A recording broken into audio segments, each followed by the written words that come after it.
दोस्तों सीपीसीटी की तैयारी के लिए आज हम एक और बहुत ही ज़बरदस्त वीडियो लेकर आए हैं। और पिछली वीडियो जो भी है हमारी दोस्तों, तो उन सभी वीडियो को भी आप देखिए, क्योंकि मैं आपको बार बार बताता हूं कि कोई भी क्वेश्चन पुराना नहीं होता है। क्वेश्चन किसी भी तरह से घुमा फिरा के पूछ सकता है, ठीक है। तो जितने भी पुराने वीडियो हैं उन सबको देखिए, और साथ में ये जो हम वीडियो देख रहे हैं इनको भी देखिए, क्योंकि हर एक वीडियो अपने आप में यूनिक क्वेश्चन रखे हुए हैं, ठीक है। तो प्रत्येक वीडियो में आपको अलग अलग क्वेश्चन मिलेंगे, इसलिए जितना ज़्यादा हो सके उतना टॉपिक आप कवर करिए, क्योंकि एग्ज़ाम अब थोड़ा सा हाई लेवल का होने लगा है, थोड़ा सा टफ एग्ज़ाम होता है, इसलिए आपको उस हिसाब से तैयारी करनी है। तो चलिए देरी ना करते हुए हम शुरू करते हैं आज का ये वीडियो सेशन। और यहाँ पर 100 क्वेश्चन ही हम आपको दे पाएंगे। और जैसा कि आप स्क्रीन में पहला क्वेश्चन देख रहे हैं, वर्कबुक किसका कलेक्शन होता है।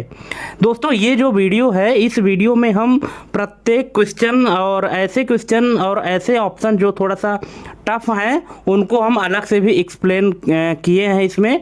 इसलिए अगर आप वीडियो देखना स्टार्ट कर दिए हैं तो लास्ट तक देखिएगा, और किसी भी क्वेश्चन में किसी भी ऑप्शन में कोई डाउट होगा तो आप कमेंट करके पूछ लीजिएगा, ठीक है। और लास्ट में हमको ये भी बताइएगा कि आपके कितने नंबर सही हुए और कितने गलत हुए, ठीक है। और अगर पहली बार आए हैं तो चैनल को तो सब्सक्राइब करके रख ही लीजिएगा, है ना, क्योंकि डेली के डेली वीडियो हमारे चैनल में अपलोड हो रहे हैं। तो जैसा कि स्क्रीन में ये पहला क्वेश्चन है कि वर्कबुक किसका कलेक्शन होता है, तो ऑप्शन है multiple worksheet, multiple process, multiple virus या मल्टीपल थ्रेड। तो इसका करेक्ट आंसर है ऑप्शन नंबर ए, मल्टीपल वर्कशीट। जो वर्कबुक होता है तो मल्टीपल वर्कशीट का कलेक्शन होता है। नेक्स्ट है, यहाँ पे एक सेल एड्रेस दिया गया है कि $A $1 किस प्रकार का सेल रेफरेंस है, ठीक है। अब यहाँ पे 4 ऑप्शन दिए गए हैं।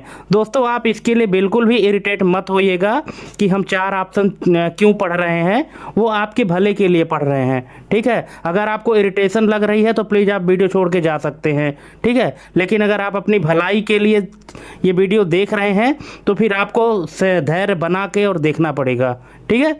तो यहाँ पे जो 4 ऑप्शन दिए गए हैं कि ये जो सेल एड्रेस है $A $1 किस प्रकार का सेल रेफरेंस है। तो पहला ऑप्शन है रिलेटिव रेफरेंस, दूसरा है मिक्स्ड रेफरेंस, तीसरा है एब्सोल्यूट रेफरेंस और चौथा है डायनेमिक रेफरेंस। तो इसका करेक्ट आंसर क्या होगा, इसका करेक्ट आंसर हो जाएगा option number C, absolute reference, ठीक है। एब्सोल्यूट रेफरेंस क्या होता है, तो यहाँ पे आप देख लीजिए कि जो डॉलर का चिन्ह होता है तो कॉलम और रो दोनों को लॉक कर देता है, जिससे सेल रेफरेंस बदलता नहीं है। जब आप किसी भी सेल एड्रेस को कॉपी करते हैं और दूसरे सेल में पेस्ट करते हैं तो उसका सेल एड्रेस बदल जाता है। लेकिन अगर इस तरह से डॉलर सिंबल लगा हुआ आप सेल एड्रेस कॉपी करते हैं और फिर इसको पेस्ट करते हैं तो ये नहीं बदलता है, क्योंकि ये रो और कॉलम को लॉक कर देता है, ठीक है। दोस्तों एक्सेल में 3 प्रकार के जो रिलेशन है वो होते हैं। पहला होता है आपका रिलेटिव, दूसरा होता है एब्सोल्यूट और तीसरा होता है मिक्स्ड, ठीक है। रिलेटिव में क्या होता है कि कोई भी डॉलर का सिंबल नहीं लगा होता है, और जो एब्सोल्यूट होता है तो इसमें 2 डॉलर के सिंबल लगे होते हैं, जिसमें रो और कॉलम को दोनों को लॉक किया जाता है। और मिक्स्ड सेल रेफरेंस जो होता है तो उसमें सिर्फ एक ही डॉलर का सिंबल लगा होता है, चाहे वो रो को लॉक करे या कॉलम को लॉक करे, ठीक है, लेकिन वो किसी एक को ही लॉक कर पाएगा। तो इस तरह से इसको मिक्स्ड कहते हैं, ठीक है। डायनेमिक रेफरेंस कोई नहीं होता है, ठीक है। तो यहाँ पे correct answer option number C हो जाएगा। नेक्स्ट है, वार्म और वायरस में मुख्य अंतर क्या है। वार्म और वायरस में मुख्य अंतर क्या है, तो यहाँ पे ऑप्शन है वार्म होस्ट फाइल पर निर्भर, दूसरा है वायरस स्वयं रिप्लिकेट करता है, तीसरा है वार्म स्वयं रिप्लिकेट करता है और चौथा है वायरस नेटवर्क आधारित है। दोस्तों देख रहे हैं क्वेश्चन कितने ज़बरदस्त हैं, और इसी तरह के लॉजिकल क्वेश्चन, ट्रैप लेवल के क्वेश्चन आपको एग्जाम में देखने को मिलेंगे। तो यहाँ पे इसका करेक्ट आंसर हो जाएगा ऑप्शन नंबर सी, वार्म जो है स्वयं को रिप्लिकेट करता है, ठीक है, वर्म जो है तो स्वयं को क्या करता है, रिप्लिकेट करता है। ठीक है, यहाँ पे आप देख भी सकते हैं, थोड़ा सा हमने एक्सप्लेन किया है कि वायरस को फैलने के लिए किसी होस्ट फाइल की ज़रूरत होती है, जबकि वर्म खुद अपनी कॉपियां बनाकर नेटवर्क में फैल सकता है। ठीक है, जो खुद अपनी कॉपी बनाता है उसको वर्म कहते हैं और खुद अपनी कॉपी बना करके नेटवर्क में फैलता है। लेकिन वायरस को क्या होता है कि वायरस को फैलने के लिए कोई ना कोई होस्ट फाइल की ज़रूरत होती है। तो यही अंतर है दोनों में दोस्तों। नेक्स्ट है, प्रोसेस और थ्रेड में मेमोरी का संबंध क्या है। प्रोसेस और थ्रेड में मेमोरी का संबंध, ऑप्शन है थ्रेड अलग मेमोरी उपयोग, प्रोसेस मेमोरी शेयर करता है, थ्रेड मेमोरी शेयर करता है, या दोनों मेमोरी अलग हैं। तो इसका करेक्ट आंसर हो जाएगा option number C, thread memory share करता है। ऑप्शन नंबर बी इसका करेक्ट आंसर हो जाएगा। ठीक है, थ्रेड मेमोरी शेयर करता है ना। यहाँ पे आप देख भी सकते हैं, थोड़ा सा एक्सप्लेन हुआ है कि एक ही प्रोसेस के सभी थ्रेड्स उसी प्रोसेस की मेमोरी स्पेस को शेयर करते हैं, है ना। एक ही प्रोसेस जो है तो सभी थ्रेड्स उसी प्रोसेस की मेमोरी स्पेस को शेयर करते हैं, ये चीज़ आपको ध्यान रखना है। नेक्स्ट है, काउंट इफ फंक्शन में कितने रिक्वायर्ड आर्ग्यूमेंट होते हैं। अब आपको पता है क्या कि काउंट इफ फंक्शन में कितने रिक्वायर्ड आर्गुमेंट होते हैं, 1, 2, 3 या 4। तो इसका करेक्ट आंसर है 2, ऑप्शन नंबर बी। अब ये 2 आर्गुमेंट कौन कौन से हैं तो ये देख लीजिए, इसमें रेंज और क्राइटेरिया। जब आप एक्सेल में फंक्शन लगाएंगे काउंट इफ, तो यहाँ पे आपसे मांगेगा रेंज और दूसरा मांगेगा क्राइटेरिया। ये दोनों जो है तो कंपलसरी आर्ग्यूमेंट होते हैं। ठीक है, नेक्स्ट है, रैंसमवेयर सामान्यतः क्या करता है। Data encrypt, data compress, data format, data share. तो रैंसमवेयर क्या करता है, ये करता है दोस्तों ऑप्शन नंबर ए, डेटा इनक्रिप्ट करता है। ठीक है, अब इसको थोड़ा सा समझ लीजिए कि जो रैंसमवेयर होता है यह यूजर की फाइलों को लॉक कर देता है और खोलने के लिए फिरौती मांगता है। ठीक है, जो ये रैंसमवेयर है ना तो यूजर की फाइल को इनक्रिप्ट कर देता है, लॉक कर देता है और इसको फिर ओपन करने के लिए पैसे की डिमांड करता है। इसी को रैंसमवेयर कहते हैं। दोस्तों क्वेश्चन आपको रटना नहीं है, सिर्फ कॉन्सेप्ट समझना है। अगर आपका कॉन्सेप्ट क्लियर हो गया तो फिर क्वेश्चन किसी भी तरह से घुमा फिरा के पूछे आप उसका आंसर दे सकते हैं। नेक्स्ट है, कॉन्करेंसी का संबंध किससे है। जो संवर्तीता है ना, जिसको इंग्लिश में कॉन्करेंसी कहते हैं, इसका संबंध किससे है। Single core execution, time sharing execution, hardware replacement या बायोस अपडेटिंग से। तो अगर दोस्तों इनका आंसर आपको पता है तो आप वीडियो पॉज करके कमेंट कर सकते हैं, और नहीं पता तो देख लीजिए, इसका सीधा संबंध है option number B, time sharing execution से। ऑप्शन नंबर बी इसका करेक्ट आंसर हो जाएगा। ठीक है, यहाँ पे आप देख सकते हैं कि हमने एक्सप्लेन किया है कि एक ही समय में कई कार्यों को बारी बारी से प्रोसेस करना संवर्तीता यानी कॉन्करेंसी कहलाता है। देखिए होता क्या है कि सीपीयू तो एक होता है ना, लेकिन सीपीयू के पास कई सारे कार्य होते हैं। तो प्रत्येक टास्क के लिए जो बारी बारी से टाइम शेयर किया जाता है उसी को कॉन्करेंसी कहते हैं। ठीक है, एक सीपीयू के लिए जो अलग अलग टाइम स्लॉट हर एक टास्क के लिए अलॉट किया जाता है ऑपरेटिंग सिस्टम के द्वारा, उसी टाइम शेयरिंग को कॉन्करेंसी कहा जाता है, संवर्तीता कहा जाता है। नेक्स्ट है, वी लुकअप में फॉल्स का अर्थ क्या है। वी लुकअप फंक्शन होता है, इसमें फॉल्स का अर्थ क्या है। ऑप्शन है approx match, exact match, sorted data, random data. तो इसका करेक्ट आंसर हो जाएगा option number B, exact match. ठीक है, वी लुकअप में जो लास्ट में 2 कंडीशन लगाते हैं, एक अप्रॉक्सीमेट मैच होता है, दूसरा एग्जैक्ट मैच होता है। तो अगर आपने फॉल्स लिखा है लास्ट में, इसका मतलब आप चाहते हैं कि आपका जो डेटा हो तो एग्जैक्ट मैच के लिए हो। ठीक है, और अगर आप अप्रॉक्सीमेट मैच चाहते हैं, मतलब लगभग में डेटा मिल जाए, तो उसके लिए फिर वहाँ पे लास्ट में ट्रू लिखना होता है। और अगर नंबर की बात करें तो फॉल्स की जगह पे आप 0 लिख सकते हैं और ट्रू की जगह पे 1 लिख सकते हैं। ठीक है, एग्जाम में इस तरह से भी थोड़ा सा घुमा के पूछ सकता है। ठीक है, नेक्स्ट है ये, स्पाईवेयर मुख्यतः क्या करता है। Monitor activity, block network, encrypt system या डिलीट फाइल। तो स्पाईवेयर क्या करता है, ये करता है monitor activity. Option number A इसका करेक्ट आंसर हो जाएगा।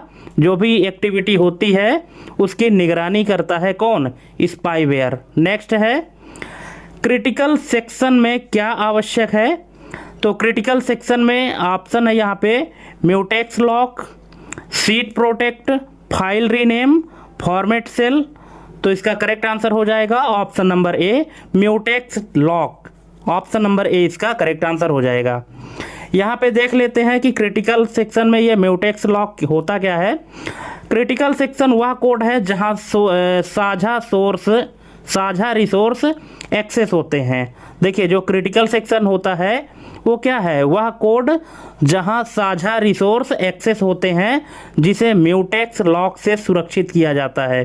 ठीक है, वह कोड है जिसको किस लिए वो यूज किया जाता है, जो रिसोर्स होते हैं है ना, उनको शेयर करने के लिए जो रिसोर्स शेयर किया गया है उसको एक्सेस करने के लिए जो कोड होता है उसी को क्रिटिकल सेक्शन कहते हैं।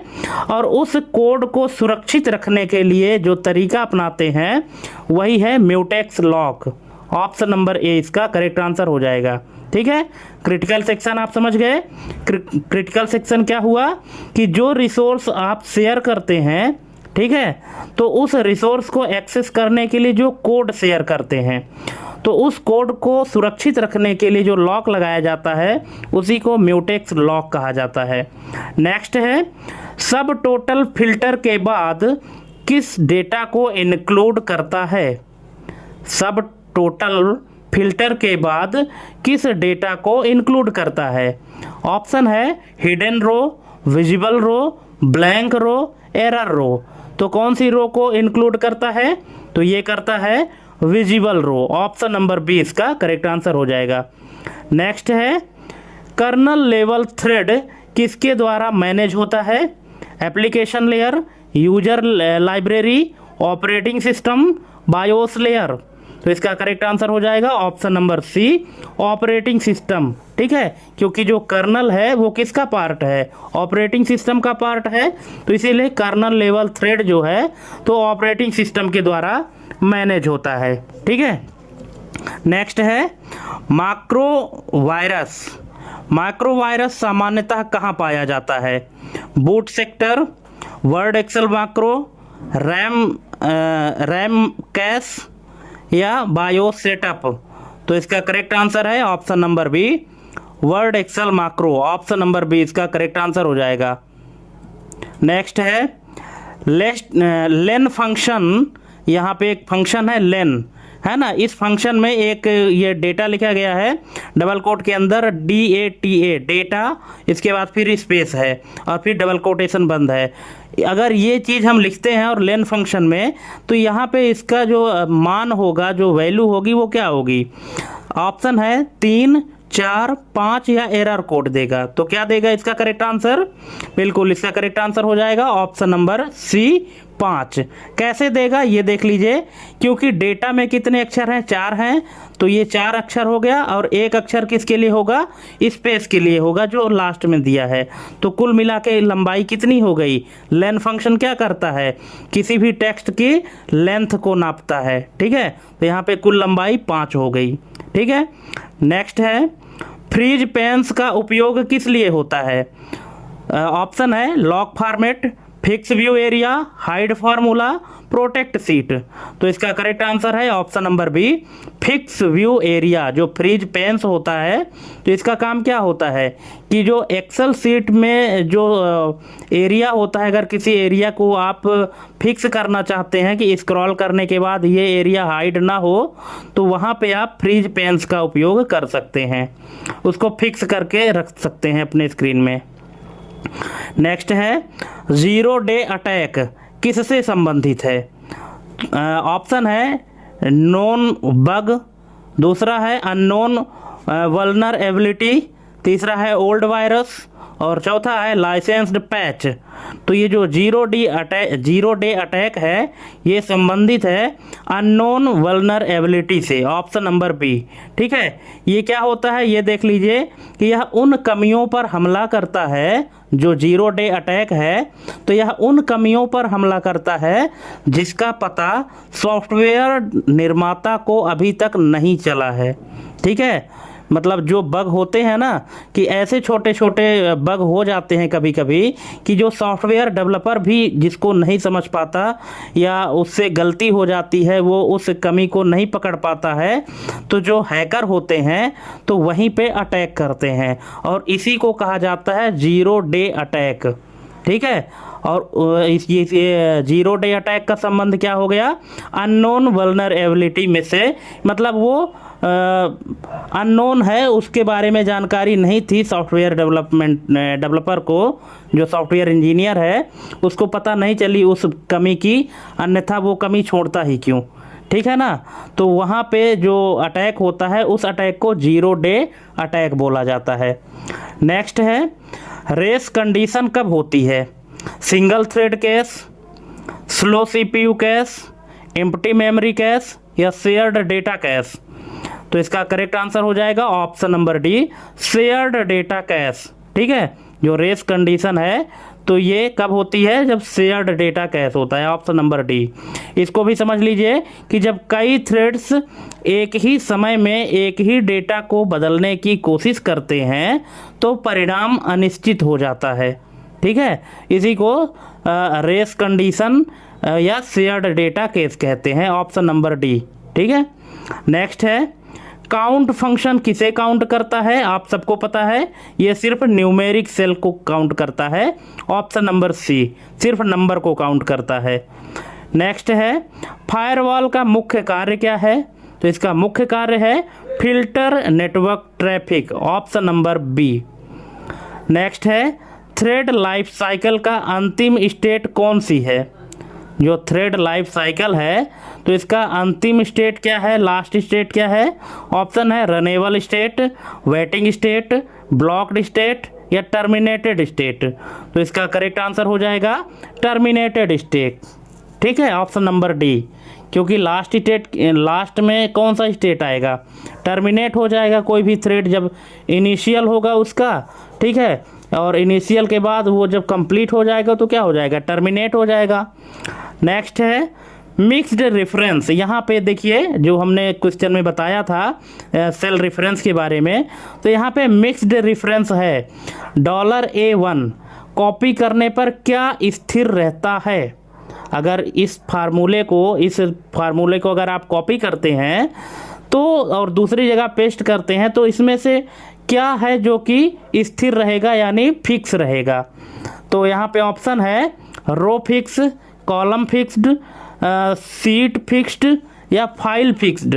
तो क्या फिक्स रहेगा, बिल्कुल ये फिक्स रहेगा, कॉलम फिक्स्ड। क्यों, क्योंकि जो डॉलर का सिंबल है जिसके पहले लगा है वही फिक्स हो जाएगा, बाकी चेंजेबल है। ठीक है, यहाँ पे भी आप देख सकते हैं लिखा है कि डॉलर चिन्ह एक कॉलम के पहले लगा है इसलिए कॉलम स्थिर रहेगा। नेक्स्ट है एक्स लुकअप का प्रमुख लाभ क्या है, vertical only search, horizontal only search, bidirectional search या न्यूमेरिक वनली सर्च। तो इसका करेक्ट आंसर हो जाएगा bidirectional search, option number C. कैसे, यहाँ पे समझ लीजिए कि जो एक्स लुकअप है तो ये क्या करता है, बाएं और दाएं दोनों तरफ डेटा को खोज सकता है, जबकि वी लुकअप और एच लुकअप इस तरह से इसमें दोनों फैसिलिटी नहीं होती है। इन दोनों की कमी को दूर करने के लिए ही एक्स लुकअप को लाया गया है। ठीक है, नेक्स्ट है मल्टीपार्टाइट वायरस किसे संक्रमित करता है, जो मल्टीपार्टाइट वायरस होता है किसे संक्रमित करता है। तो ऑप्शन है boot only area, file only area, boot and file area, RAM only area. तो ये संक्रमित करता है दोस्तों boot and file area, option number C इसका करेक्ट आंसर हो जाएगा। नेक्स्ट है कि डेडलॉक की शर्तों में कौन सी आवश्यक है, डेडलॉक की शर्तों में कौन सी आवश्यक है? ऑप्शन है mutual exclusion, data encryption, network sharing, file compression. तो इसका करेक्ट आंसर है option number A, mutual exclusion, option number A. Next है सब टोटल में फंक्शन नम 9 क्या दर्शाता है? काउंट फंक्शन, एवरेज फंक्शन, सम फंक्शन या मैक्स फंक्शन? तो ये दर्शाता है दोस्तों सम फंक्शन, ऑप्शन नंबर सी इसका करेक्ट आंसर हो जाएगा। नेक्स्ट है ह्यूरिस्टिक पहचान या ह्यूरिस्टिक डिटेक्शन किस पर आधारित है? Signature match, behaviour pattern, file size data या फोल्डर लोकेशन? तो ये आधारित है behaviour pattern, option number B इसका करेक्ट आंसर हो जाएगा। यहाँ पे आप देख भी सकते हैं कि ये ह्यूरिस्टिक पहचान क्या है? यह ज्ञात वायरस कोड के बजाय उसके काम करने के तरीके से वायरस को पहचानता है, ऑप्शन नंबर बी इसका करेक्ट आंसर हो जाएगा। यहाँ पे आप वीडियो पॉज करके थोड़ा सा समझ भी सकते हैं। नेक्स्ट है स्टारवेशन का संबंध किससे है? Resource Daniel, data corruption, file infection, memory leak? तो स्टारवेशन का संबंध किससे है? तो ये है रिसोर्स डेनियल से, ऑप्शन नंबर ए इसका करेक्ट आंसर हो जाएगा। दोस्तों स्टारवेशन होता क्या है ये जान लीजिए कि जब किसी लो प्रायोरिटी प्रोसेस को अनिश्चित काल तक संसाधन नहीं मिल पाता है, ठीक है। क्या है कि हमने पहले ही आपको बताया था कि सीपीयू को हर एक काम को करने के लिए, क्योंकि अगर मल्टी प्रोसेस है, ठीक है, और कई सारे टास्क एक साथ दे दिए जाते हैं तो सीपीयू सभी के लिए अलग अलग टाइम स्लाइस बांट देता है, ठीक है। और जिस टास्क की प्रायोरिटी सबसे ज़्यादा होती है तो उसको सीपीयू का टाइम पहले मिल जाता है। तो जब किसी लो प्रायोरिटी प्रोसेस को अनिश्चित काल तक संसाधन नहीं मिल पाता है तो यही स्टारवेशन होता है, ठीक है। तो स्टारवेशन का संबंध किससे है? रिसोर्स डेनियल से, ऑप्शन नंबर ए। नेक्स्ट है इफ़ फंक्शन में नेस्टेड इफ़ का उपयोग कब होता है? तो ये होता है मल्टीपल कंडीशन केस में, ऑप्शन नंबर बी। नेक्स्ट है ट्रोजन हॉर्स की विशेषता क्या है? तो ये है हिडन मैलिशियस कोड, ठीक है। क्या है ये देख लीजिए कि यह एक उपयोगी सॉफ्टवेयर होने का नाटक करता है लेकिन अंदर हानिकारक कोड छुपाए रखता है, ठीक है। जो ट्रोजन हॉर्स होता है ये क्या होता है? यह एक उपयोगी सॉफ्टवेयर होने का नाटक करता है लेकिन उसके अंदर क्या होता है? एक बहुत ही हानिकारक कोड रहता है जिसके कारण से आपके कंप्यूटर को नुकसान पहुंचा सकता है, ऑप्शन नंबर बी इसका करेक्ट आंसर हो जाएगा। नेक्स्ट है कॉन्टेक्स्ट स्विचिंग में क्या सेव किया जाता है? Network packet data, sheet format data, virus signature data, CPU register state? तो दोस्तों इसमें क्या सेव किया जाता है? इसमें सेव किया जाता है सीपीयू रजिस्टर स्टेट, ठीक है। इसको समझ लीजिए कि एक प्रोसेस को रोककर दूसरे को चलाने के लिए वर्तमान सीपीयू स्थिति को सेव करना पड़ता है, ठीक है। जो कॉन्टेक्स्ट स्विचिंग होती है, कॉन्टेक्स्ट स्विचिंग का मतलब होता है कि अगर कोई प्रोसेस चल रही है, एक से अधिक प्रोसेस जब चलती हैं तो अगर एक प्रोसेस हमारी कंप्लीट नहीं हुई है लेकिन दूसरे प्रोसेस की प्रायोरिटी ज़्यादा है तो पहले से चल रही प्रोसेस को बीच में रोक कर और दूसरे जो टास्क है जिसकी प्रायोरिटी सबसे ज़्यादा है तो उसके लिए सीपीयू का टाइम अलॉट कर दिया जाता है। तो पहली प्रोसेस जिस स्टेट में है उसका जो भी रजिस्टर स्टेट है उसको सेव कर लिया जाता है, क्योंकि नेक्स्ट टाइम जब भी उसको सीपीयू का टाइम स्लाइस अलॉट किया जाएगा तो वो प्रोसेस वहीं से होना स्टार्ट हो जाएगी। लेकिन ये चीज़ आपको फिजिकली रूप से देखने को नहीं मिलता है क्योंकि इतना फास्ट टाइम स्लाइसिंग होता है, कॉन्टेक्स्ट स्विचिंग होता है जिसे आपको एहसास नहीं होता है, ठीक है। बाकी आप अगर सीपीयू का जो टाइम स्लाइसिंग देखना चाहते हैं तो आप देख सकते हैं। किसको किसको देखना है आप लोग कमेंट ज़रूर करिएगा, मैं आपको बताऊंगा कि कैसे देख सकते हैं, ठीक है। नेक्स्ट है काउंट इफ्स में क्राइटेरिया रेंज कितने हो सकते हैं? तो ये हो सकता है multiple range allowed, option number B. Next है रूट किट का मुख्य उद्देश्य क्या है? तो ये है hidden system access, option number A इसका करेक्ट आंसर हो जाएगा। नेक्स्ट है सेमाफोर का उपयोग किसमें होता है, तो ये होता है थ्रेड सिंक्रोनाइजेशन में, ऑप्शन नंबर ए इसका करेक्ट आंसर हो जाएगा। यहाँ पे एक देख लीजिए कि यह एक वेरिएबल है जो कई थ्रेड्स के बीच साझा संसाधनों के एक्सेस को नियंत्रित करता है, ऑप्शन नंबर ए इसका करेक्ट आंसर हो जाएगा कि सेमाफोर क्या होता है, एक वेरिएबल होता है जो कई थ्रेड्स के बीच शेयर किए गए रिसोर्सेस के एक्सेस को कंट्रोल करता है।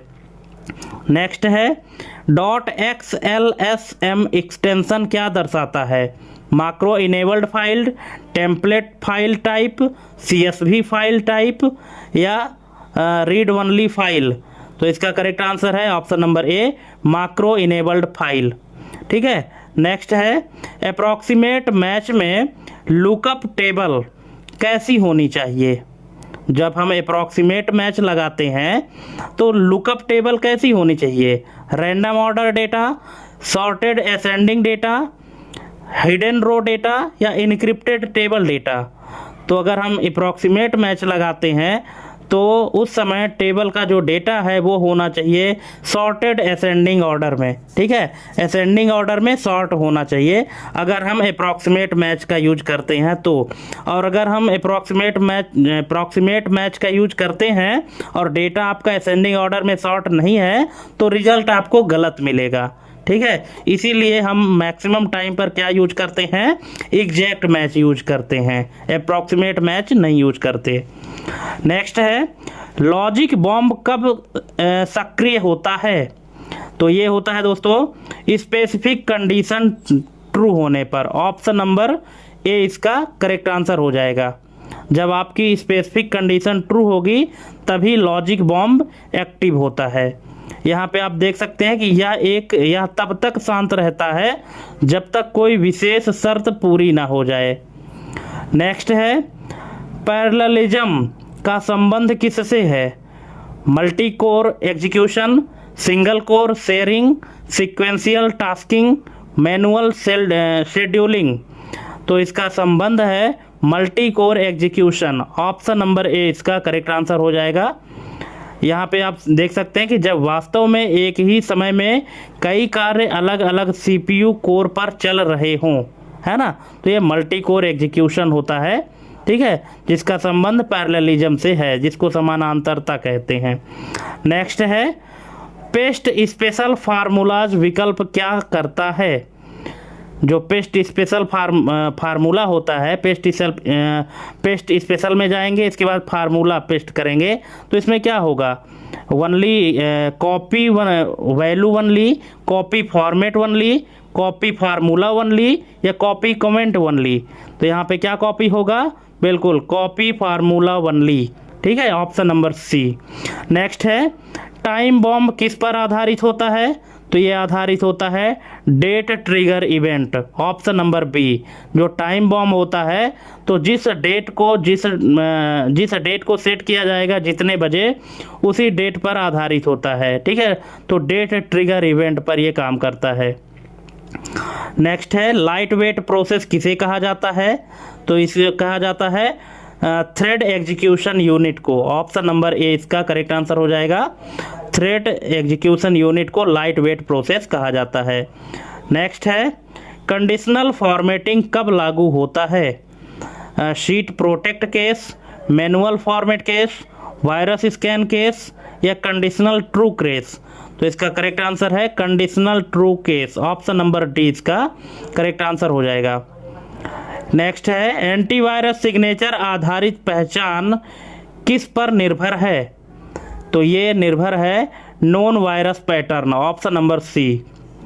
नेक्स्ट है कि म्यूटेक्स का पूर्ण रूप क्या है, म्यूटेक्स का फुल फॉर्म क्या होता है, mutual exclusion, multiple execution, memory extension या मैनुअल एक्सचेंज, तो इसका फुल फॉर्म है म्यूचुअल एक्सक्लूजन, ऑप्शन नंबर ए।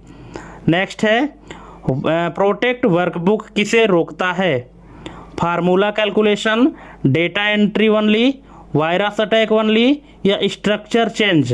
तो दोस्तों ये जो प्रोटेक्ट वर्कबुक है तो ये रोकता है structure changes, option number D. क्या है ये?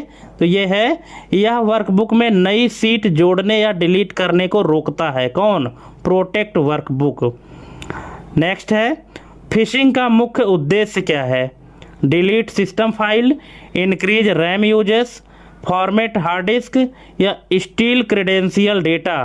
तो इसका करेक्ट आंसर है steal credential data, option number D. Next है, एच लुकअप किस दिशा में खोज करता है? वर्टिकल, हॉरिजेंटल, रैंडम या रिवर्स। तो ये करता है horizontal, H for H lookup और H for horizontal, option number B. Next है, थ्रेड सेफ्टी सुनिश्चित करने हेतु क्या आवश्यक है? तो ये आवश्यक है proper synchronisation, option number A. Next है, एडवेयर का मुख्य प्रभाव क्या है? तो इसका मुख्य प्रभाव है डिस्प्ले एडवर्टाइजमेंट। ठीक है, जो एडवर्टाइजमेंट दिखाता है वेबसाइटों में, ठीक है, तो ये उसी का प्रभाव है एडवेयर का। नेक्स्ट है, नाउ फंक्शन क्या लौटाता है? Current date, current time, date and time या सीरियल टेक्स्ट वैल्यू। तो ये लौटाता है date and time, option number C. Next है, सॉर्टिंग का प्रभाव क्या होता है? Change data order, hide data row, encrypt data cell या लॉक सीट एरिया। तो इसका करेक्ट आंसर है option number A, change data order. जब हम किसी डेटा को सॉर्ट करते हैं तो क्या कर देता है? जो डेटा का ऑर्डर है उसको चेंज कर देता है। या तो आप असेंडिंग में सॉर्ट करेंगे या तो डिसेंडिंग में करेंगे। नेक्स्ट है, थ्रेड कॉन्टेक्स्ट में कौन सा तत्व आवश्यक होता है? CPU register data, sheet format data, virus signature data, network port data.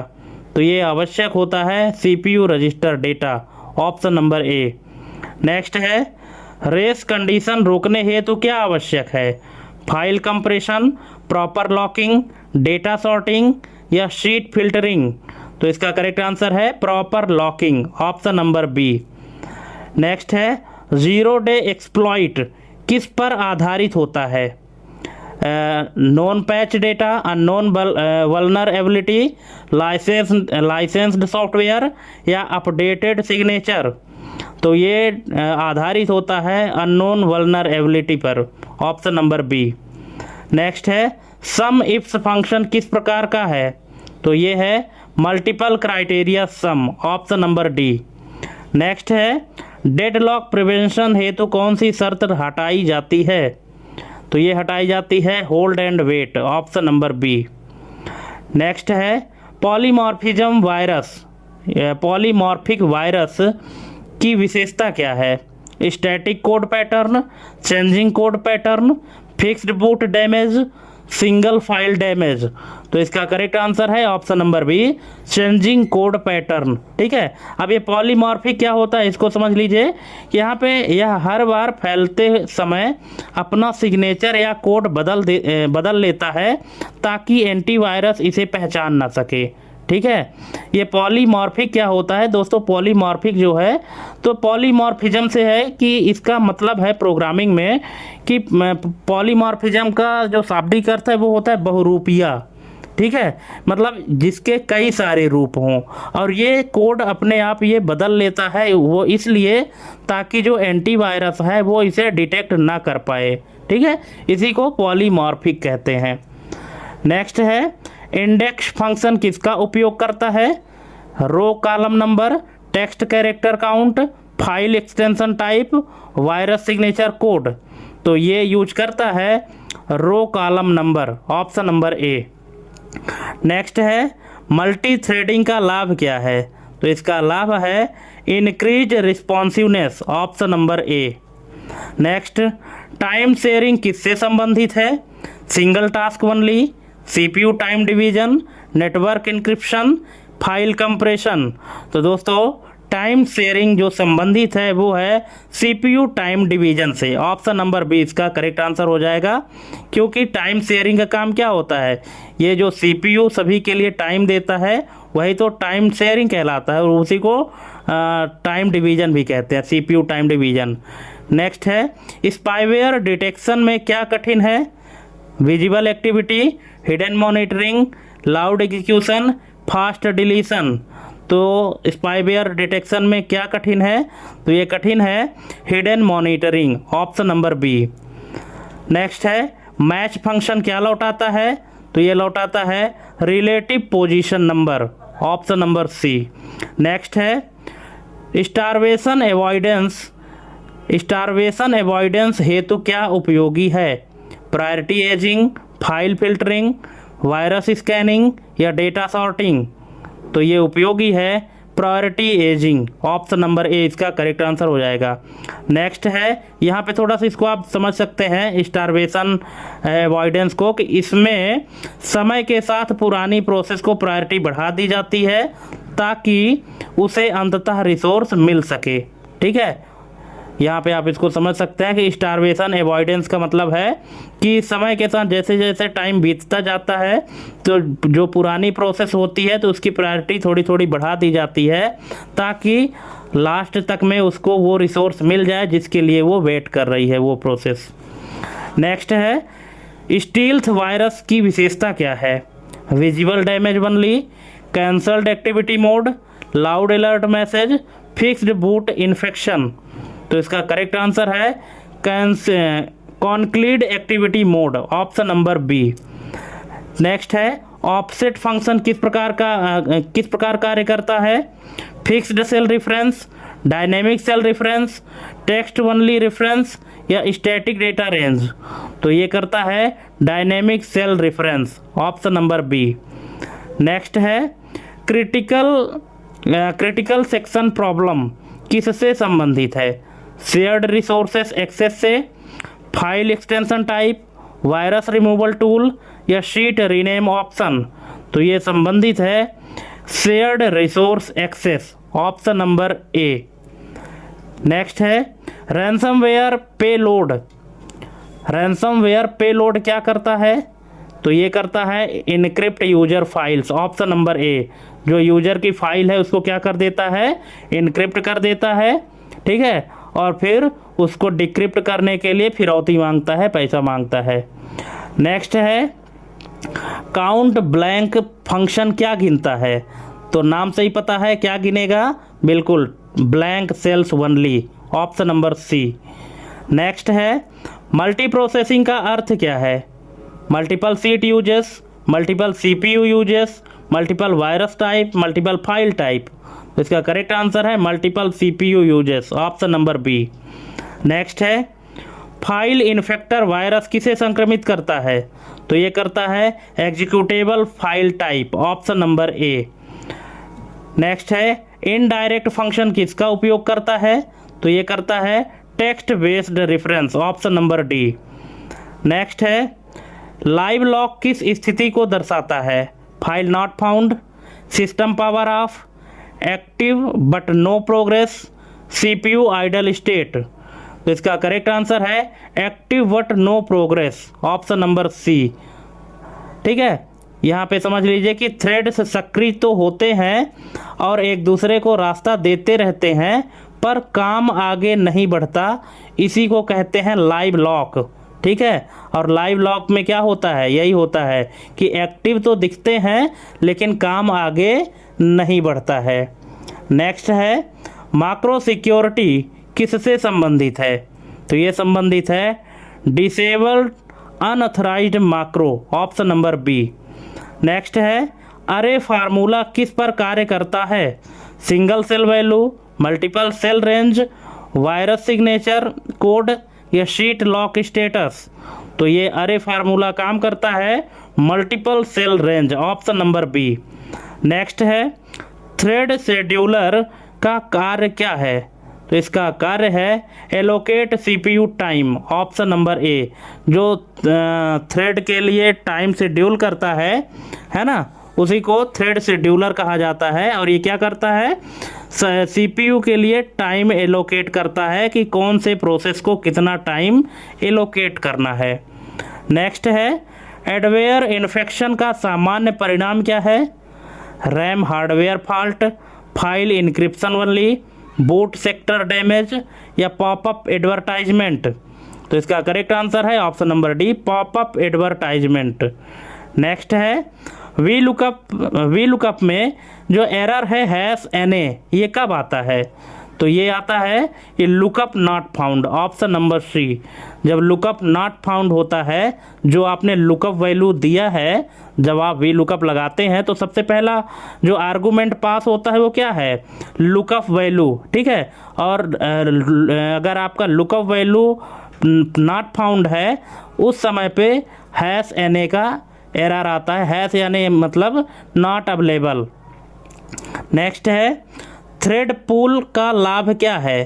तो इसका लाभ है रिड्यूस्ड क्रिएशन ओवरहेड, ठीक है। अब ये क्या है, इसको भी समझ लीजिए कि यहाँ पे कि बार बार नए थ्रेड बनाने और ख़त्म करने के बजाय बने बनाए थ्रेड्स का पुनः उपयोग करना थ्रेड पूल या रिड्यूस्ड क्रिएशन ओवरहेड कहलाता है, ठीक है। जो थ्रेड पूल होता है वो यही होता है कि बार बार नए थ्रेड ना बनाया जाए, जो बने बनाए थ्रेड्स हैं उन्हीं को रीयूज किया जाए, ठीक है। नेक्स्ट है ट्रोजन बैकडोर। ट्रोजन बैकडोर क्या प्रदान करता है? तो ये प्रदान करता है unauthorised remote access, option number B. Next है ट्रिम फंक्शन क्या हटाता है? तो ट्रिम फंक्शन हटाता है extra space text, option number D. Next है बिजी वेटिंग किससे संबंधित है? तो ये संबंधित है continuous CPU checking, option number D. कैसे? ये देखिए कि जब कोई थ्रेड रिसोर्स खाली होने का इंतज़ार करते हुए लगातार CPU साइकिल इस्तेमाल करता रहता है, उसी को बिजी वेटिंग या कंटिन्यूअस CPU चेकिंग कहा जाता है, ठीक है। होता क्या है कि जब कई सारी प्रोसेस CPU के टाइम के लिए इंतज़ार करती हैं, ठीक है, कि वो रिसोर्स हमको खाली हो तो मिले, ठीक है। तो जब कोई थ्रेड रिसोर्स खाली होने का इंतज़ार करते हुए लगातार CPU साइकिल इस्तेमाल करता है, उसी को बिजी वेटिंग कहा जाता है। नेक्स्ट है सर्कुलर रेफरेंस कब होता है? तो ये होता है self referencing formula, option number सी।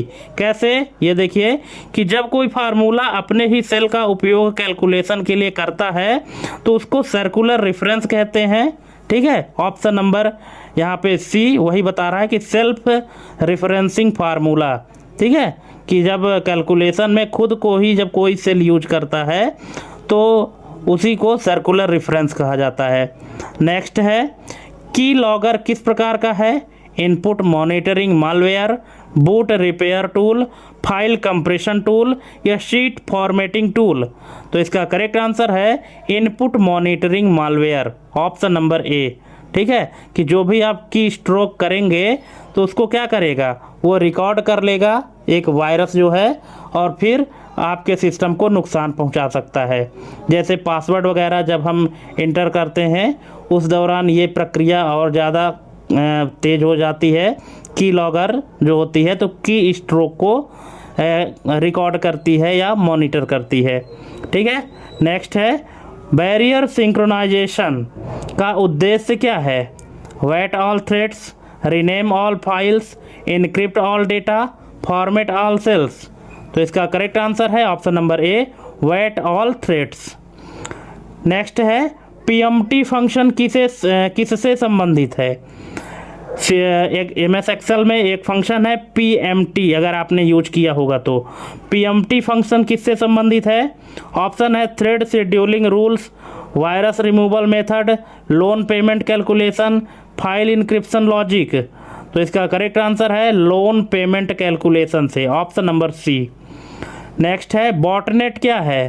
तो बॉटनेट है नेटवर्क ऑफ इन्फेक्टेड डिवाइसेस, ठीक है। इन्फेक्टेड डिवाइसेस का जो नेटवर्क होता है उसी को बॉटनेट कहते हैं, ऑप्शन नंबर सी। नेक्स्ट है डेडलॉक डिटेक्शन किसका विश्लेषण करता है? तो ये करता है रिसोर्स एलोकेशन ग्राफ का, ऑप्शन नंबर ए। नेक्स्ट है लेफ्ट फंक्शन क्या लौटाता है? तो ये लौटाता है लेफ्ट साइड का characters, option number B. Next है SQL इंजेक्शन किस प्रकार का है? थ्रेड शेड्यूलिंग बग है, बूट सेक्टर वायरस है, मैक्रो फाइल एरर है या वेब बेस्ड अटैक है? तो दोस्तों एसक्यूएल इंजेक्शन जो है ये है web based attack, option number D. Next है कंडीशनल वेरिएबल किस में उपयोग होता है? तो ये उपयोग होता है थ्रेड कोऑर्डिनेशन में, option number B. Next right function किसका भाग लौटाता है? तो ये लौटाता है एंडिंग कैरेक्टर्स का, ऑप्शन नंबर डी इसका करेक्ट आंसर हो जाएगा। नेक्स्ट डिस्ट्रीब्यूटेड डेनियल अटैक का उद्देश्य क्या है? तो इसका उद्देश्य है overload server system, option number A.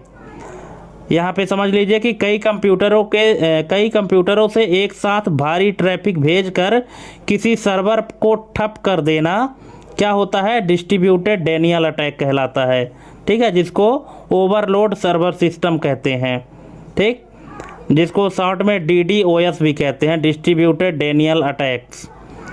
Next है एजिंग टेक्निक किस समस्या को रोकती है?